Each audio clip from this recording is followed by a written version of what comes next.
to máme v natívnom horoskope, máme to v tranzitnom solárnom horoskope jednotlivcov, ale a rovnako je vpísaných vo hviezdách aj osud ľudstva.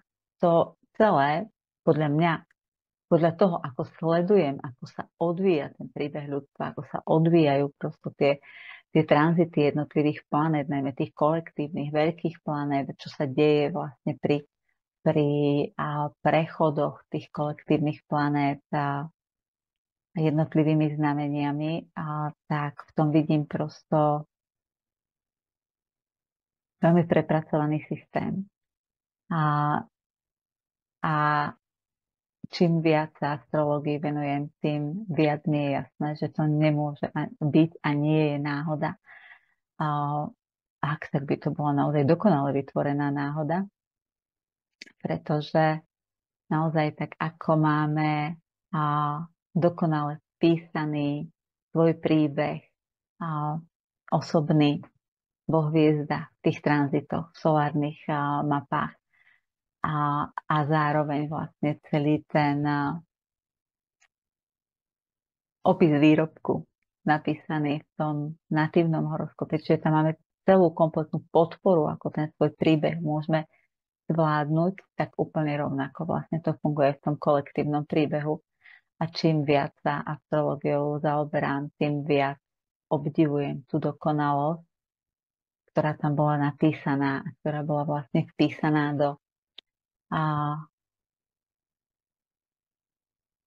do tých hviezd, ktoré sú prosto dokonalým božským rukopisom.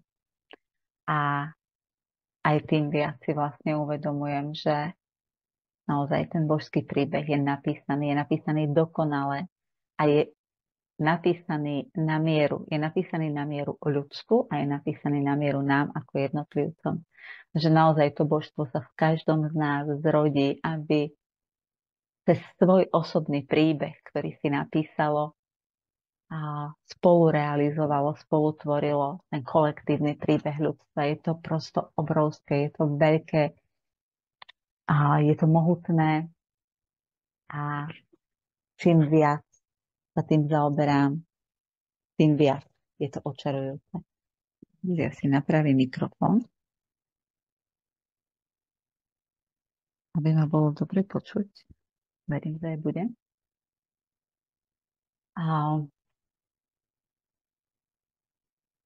A celé to vedie vlastne každý ten príbeh individuálny, ktorý už naozaj bol pre nás napísaný božstvom v okamihu, keď sa rozhodlo zrodiť sa ako my, ako človek v našej podobe.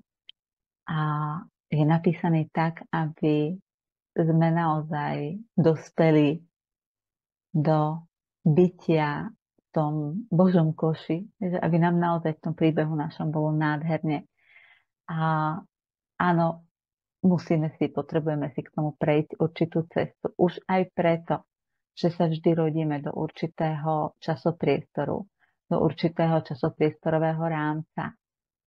A vždy v tom časopriestorovom rámci spolu tvoríme ten ďalší vývoj, ale zároveň cez nás, cez každú generáciu, cez každého jednotlivca prepisuje ten príbeh rodu, pretože ako sa ľudstvo vyvíjalo, postupne vlastne prechádzalo tými jednotlivými fázami vývoja a všetky tie fázy sú zapísané v každom jednom z nás. V každom z nás sú zapísané prosto celé generácie, desiatky, stovky generácií, ktoré tu boli pred nami a práve ich vedomie, ich zážitky, ich spomienky tvoria vedomie nášho tela. Pretože vedomie nášho tela je tvorené DNA, je zapísané v DNA a naša DNA nie je vlastne nič iné, len súbor spomienok, zážitkov a z nich vyplývajúcich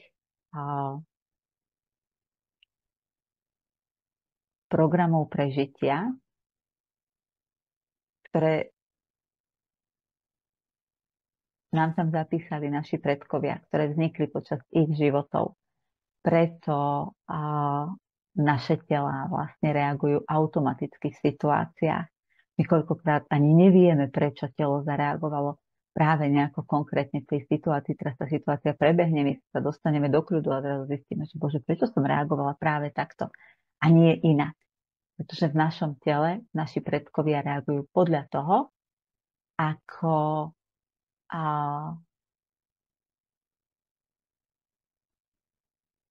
to zabezpečovalo prežitie rodu, ako to zabezpečilo ich prežitie. A mnohokrát tam vlastne zareaguje viac predkov naraz a jeden reaguje tak, druhý tak, tretí tak. A teraz my samozrejme prvotne zareagujeme tým, aký príbeh alebo aká skúsenosť, aký zážitok a teda aj aký program je najsilnejší. Čiže zabezpečil najviac, najlepšie to prežitie rodu. A teda ten náš ľudský príbeh v momente, ako sa ako božstvo zrodíme v tom ľudskom tele, v našom tele, my ako božstvo vieme, že ideme sa zrodiť sem, vyberáme si tento rod. Pretože v rámci vývoja ľudstva bude potrebné expandovať, prekročiť, prerásť tie programy prežitia práve z tohto rodu. A na to potrebujeme najprv sa tam zrodiť, najprv si ich tam zapísať a dostať ich zapísané do vienka, teda naozaj ako do tej DNA, do tela a plus byť v nich vychovávaní, aby sme sa od nich jedného dňa vlastne oddelili. Čiže aby sme sa individualizovali cez človeka ako božstvo a mohli ich vlastne prepísať, pretože ten vývoj ľudstva je veľmi dôležitý podľa mňa pre to božstvo, ktoré nás stvorilo. Ono tam malo svoj zámer, to, ako sa ľudstvo bude vyvíjať, aj to, že žiadna vývojová etapa sa nemôže preskočiť ani uponáhľať, ani obísť. Takže do nášho rodového vedomia, do nášho tela sú zapísané v tom ľudskom príbehu mnohé rodové programy a prežitia, ktoré vychádzajú z nedôvery. Takisto tam máme mnohé detské presvedčenia z nášho vnútorného dieťaťa, ktoré vychádzajú z pocitu ohrozenia, nedôvery. A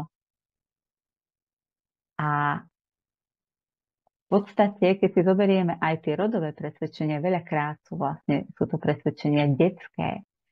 A preto sa v tej histórii, keď bolo ľudstvo v tom svojom detskom vývoji, v tej detskej fáze, tak boli také dôležité náboženstva, pretože tá dôvera, alebo ten nedostatok dôvery, ten božský príbeh, keďže tá úroveň vedomia bola veľmi nízka, sa nahrádzala vierou náboženského typu, čiže potrebovalo to ľudstvo nejaké tie autority,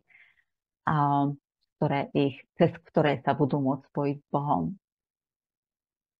Lebo to nedokázalo ľudstvo vlastne sa s ním spojiť cez svoj vlastný príbeh. A práve preto sme dostali myseľ ako veľkého spoluhráča. A myseľ cez programy prežitia vytvára vlastne také stratégie prežitia, ktoré sa v tých ľudských príbehoch našich predkov aj v našom ľudskom príbehu tak nejako osvedčili. A ja si myslím, a mne sa to teda deje, a podľa mňa aj čo vidím okolo seba, sa to deje mnohým, že ten Jupiter v blížencoch nám v tej prvej fáze, keď tam vošiel, keďže jeho úlohou, alebo teda jeho dispozítorom je Merkur, čiže jeho úlohou je naučiť nás, ukázať nám, ako pracovať so svojou mysľou, ako ju zmajstrovať.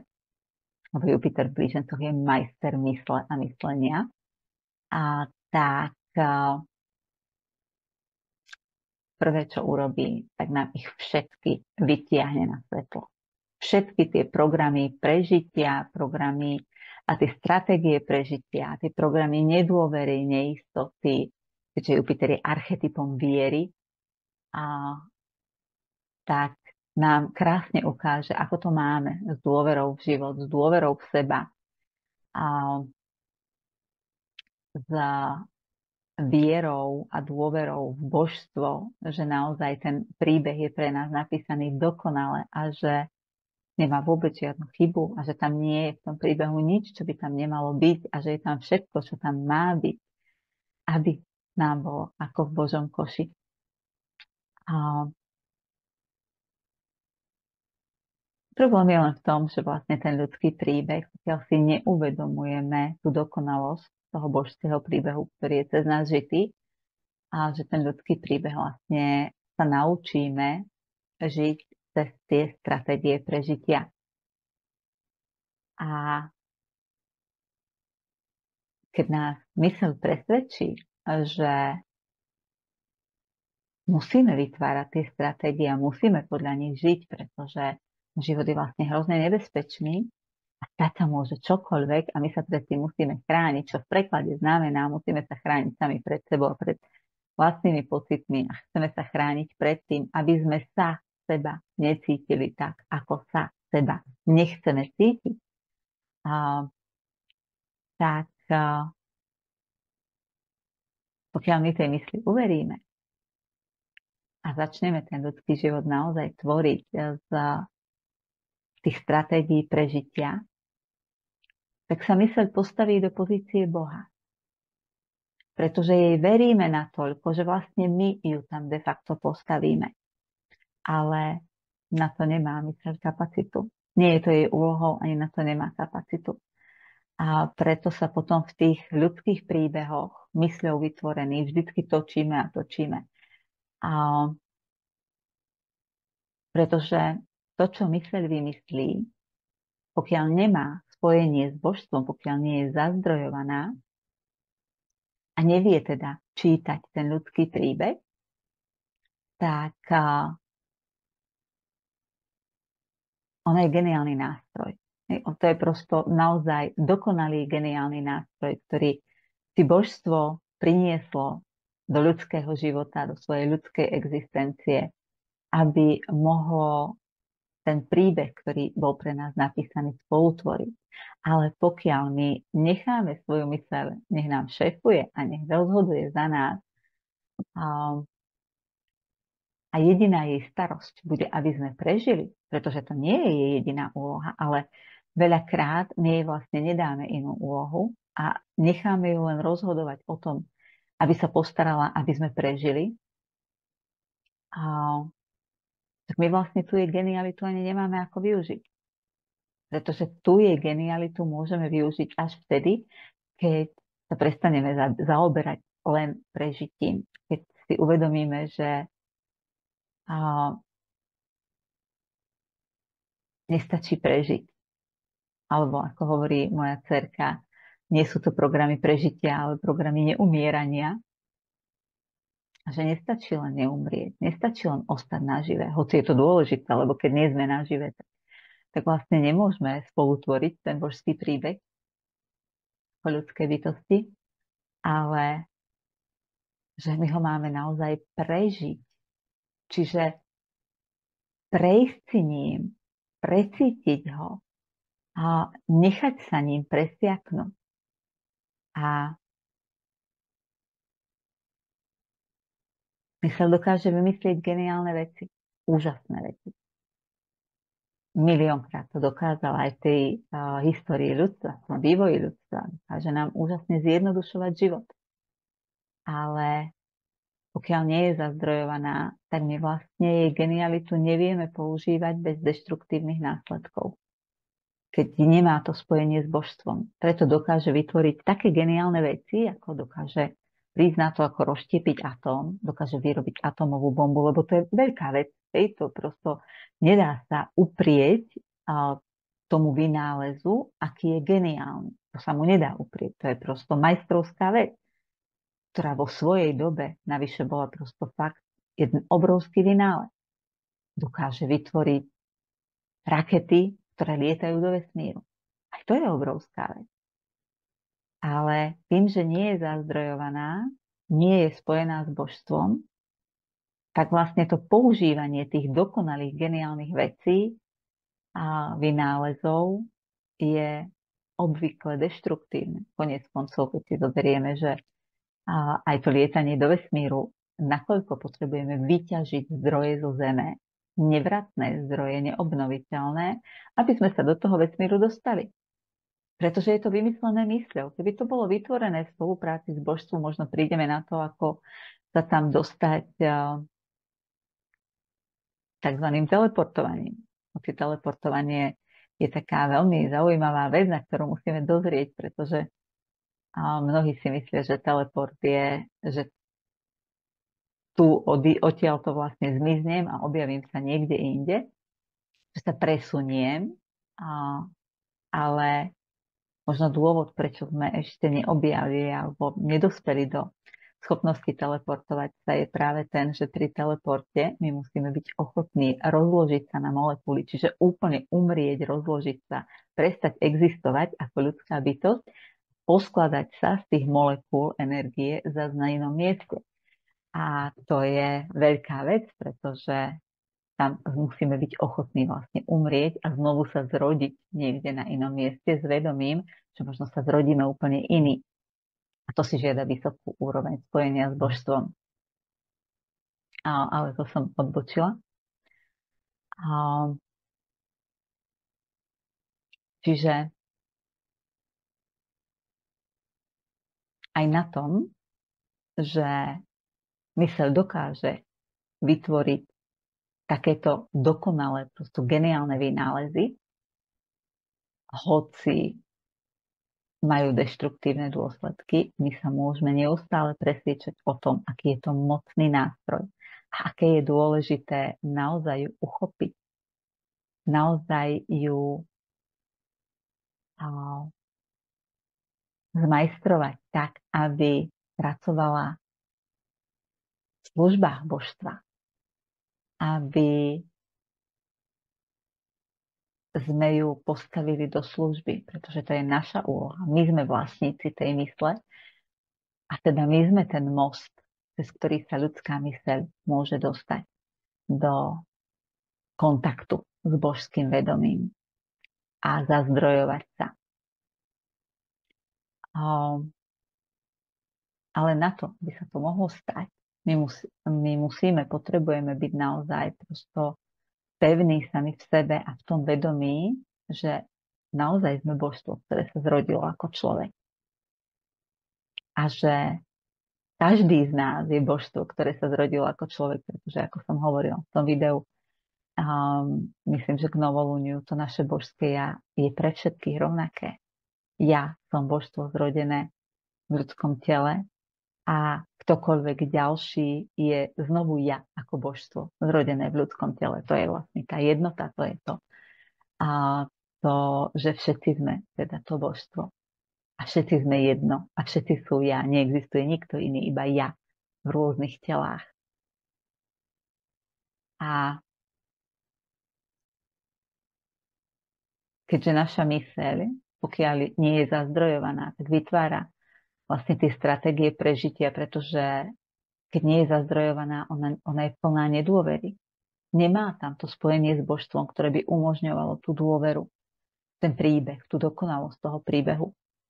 A to, že ten príbeh, tak ako bol napísaný, je naozaj dokonalý a nikdy sa nestane nič, čo sa nemá stať. A vždy sa stane to, čo potrebujeme, aby sa stalo. A teda nemá byť prečo strachu, nemá byť prečo v odpore. A vlastne tým, že to naše vedomie tela je tvorené to DNA a tými skúsenostiami predkov, ktoré máme zapísané v tele, my ich tam máme v podobe rôznych strachov, odporov, spáziem. Tie sa môžu uvoľniť len v dôvere, pretože to je základná bunková biológia a bunka môže byť buď v stave expanzie alebo kontrakcie. Keď je v stave expanzie, keď je teda v dôvere, cíti sa človek v bezpečí, tak tie fyzické bunky sa vlastne otvárajú a sú schopné prijímať živiny, sú schopné sa vyvíjať, obnovovať a tak ďalej. A vtedy vlastne sme zdraví, vitálni, je nám dobre. Keď človek nie je v dôvere, keď má myseľ vlastne programy nedôvery, neistoty, strachu, obav a tak ďalej, nedostatočnosti, lebo nie je v spojení so zdrojom, nie je zazdrojovaná, tak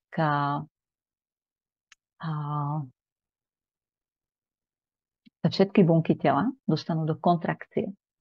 Vtedy sa bunky nemôžu obnovovať, vtedy nemôžu príjmať živiny a využívať vlastne živiny na to, aby jednak vyživovali telo, aby dobre fungovala myseľ, aby sa duša v tom tele cítila dobre. Takže cítiť sa v bezpečí, cítiť sa spokojný je v podstate základná ľudská potreba, ktorú sa celé generácie snažia naplňať. Akurát, keď nie sme zazdrojovaní, keď nie sme si vedomi toho, že ten príbeh, ktorý my žijeme ako človek, je súčasťou veľkého božského príbehu, že bol tým božstvom vlastne dokonale napísaný a teda tam nemáme ten pocit bezpečia, tej dôvery v seba ako božstvo, tak si vytvárame ten pocit bezpečia z kontroly. Pretože je to základná potreba, to znamená, že budeme si ho vytvárať či takým alebo onakým spôsobom a vlastne si ho vytvárame cez kontrolu, cez to, že sa snažíme kontrolovať vonkajšie okolnosti, aby nám zabezpečili pocit bezpečia, pocit istoty a aby sme si tým mohli vlastne mať pocit nejakej dôvery v život, ktorý ale v skutočnosti nemáme. V skutočnosti tam nemáme dôveru v život, ale máme tam dôveru v tú svoju schopnosť kontrolovať situácie. A takýmto spôsobom, keď tvoríme ten príbeh, ľudský príbeh z kontroly, čím viac tej kontroly máme, čím viac sa jej snažíme udržať, čím viac sa snažíme vlastne udržať ten príbeh a tie okolnosti toho príbehu také, aké si myslíme, že nám pomôžu vytvoriť si bezpečie, vytvoriť si nejakú istotu. A tým viac sa vlastne vzdialujeme od toho božského príbehu, pretože tým viac dávame najavo, že mu nedôverujeme.